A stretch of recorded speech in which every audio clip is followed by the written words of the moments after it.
Nos vídeos anteriores teño vos explicado como, do meu punto de vista, é moi importante a colaboración entre os diferentes sectores que promoven a normalización lingüística para que esta sexa realmente eficaz, non? E hoxe vou vos pôr un exemplo, ainda que sexa falar de mí mesmo, desculpai por iso, mas penso que é un bon exemplo de como nos pode afectar esa falta de colaboración, non? Porque eu recentemente fui un pouco vítima dela, non? Eu quería modificar o meu apelido no sentido de galeguizalo, mas non foi posible por un informe negativo que emitiu o Seminario de Onomástica da Real Academia Galega. Explícovos. Eu, o meu outro apelido, porque eu sou máis coñecido por Maragoto, é Sánchez, que figura así no billete de identidade, e eu que tamén uso desta maneira, con acento e con Z final, nos procesos administrativos que me poden acarretar algún problema legal, non? Mas no meu ámbito persoal e laboral, eu uso Sánchez con ese, non? E entón, por terceira vez en bastantes anos, quixen modificalo para facer corresponder o uso legal do meu apelido co que eu uso na miña vida real, non? E onde se fai isto? Bom, pois fíxeno no Rexistro Civil de Santiago de Compostela, que é onde estou empadroado. Mas, nese Rexistro Civil, ao contrario de outros, en que só se exixe un parecer filolóxico de algunha institución pública, como, por exemplo, un departamento de galego, un servizo de normalización lingüística, etc., neste concreto, no de Santiago de Compostela, os funcionarios exixen que o informe sexa emitido pola RAC, concretamente polo Seminario de Onomástica desta institución, non? Entón, eu pedín ese informe ao Seminario de Onomástica e o informe, que vedes aquí, foi negativo. Non vos lo podo ler agora todo, evidentemente, polo tamaño do vídeo, mas depois deixovolo na descripción para que teñades todos os elementos para opinar, non? O informe foi negativo e para min aquí en principio xa hai un primeiro problema ético, non? Eu entendo que ningún organismo galeguista, teña a orientación ortográfica que tiver, debería por obstáculos a que as persoas galeguizasen o seu apelido no sentido que quixesen, pois algunhas persoas van querer, para alén de galeguizalo, tamén confluir con algunha ortografía arcaica ou recuperar unha grafía familiar particular ou, no meu caso, confluir coa lusofonía. E penso que unha institución galeguista non debería desincentivar a galeguización dos apelidos pondo obstáculos a ese tipo de modificacións. Mas, para alén do problema ético que vos estou comentando, hai tamén algún problema filolóxico que vos vou explicar agora para terdes todos os elementos para opinar, non?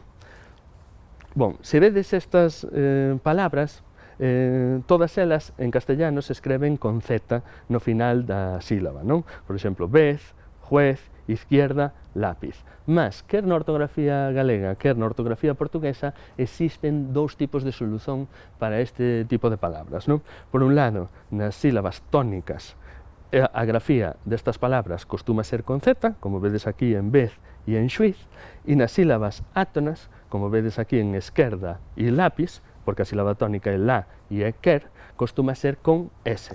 A mesma solución debería ser aplicada para os apelidos,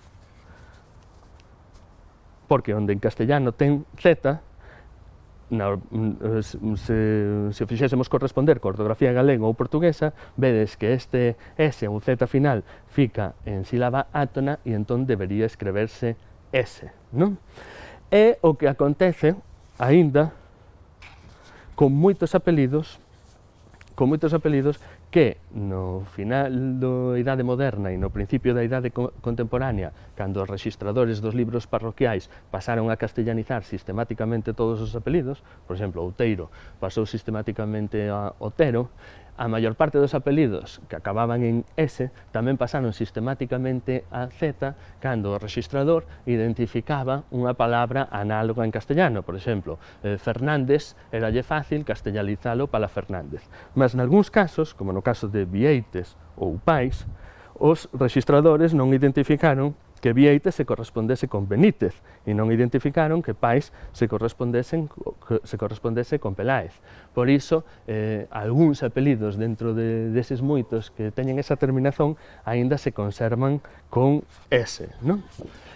De facto, en moitos concellos galegos, a pesar de non existir seseo nin explosivo, nin implosivo. Por exemplo, o concello de onde é a miña familia materna, que é Ortigueira, onde as persoas din 10 e vez, quer dizer, non existe ningún tipo de seseo, as familias, como alcuñas familiares, costuman aínda conservar os apelidos con S, quer dizer, os veciños e dentro do ámbito familiar, pois a xente costuma referirse a esas persoas como os de López, os de Fernández, os de Pérez, os de Sánchez.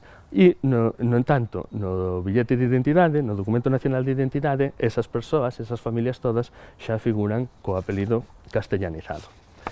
A propia Real Academia Galega, no informe que emitiu desfavorável á modificación do meu apelido, recoñece que antes desa castellanización masiva dos apelidos, en galego, o mayoritario era que fosen con S, por exemplo, Sánchez, non?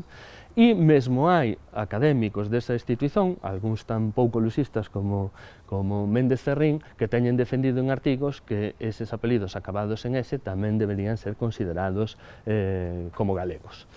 E un caso aínda máis curioso, os panfletos que están nos rexistros civís para apoiar esa galeguización dos apelidos, que foron editados pola Mesa pola Normalización Lingüística cando se aprobou esa lei de galeguización dos apelidos, entre os exemplos que coloca de galeguización, ao lado de Otero ou Outeiro, figura Fernández para Fernández. Bon, pois a pesar de todas esas evidencias, eu non podo galeguizar o meu apelido polo informe desfavorável de un organismo galeguista, non? E entón eu pregúntome, que gañamos? Que gañamos os utentes do galego? Que gañamos as persoas que desexamos que o galego sobreviva? Ou que gaña o movimento galeguista con que nos poñamos obstáculos deste tipo, non? O galego non está tan saudável como para pornos obstáculos deste tipo e para andar a paus entre nós. Se algún día o movimento reintegracionista tivese algún poder de decisión sobre as políticas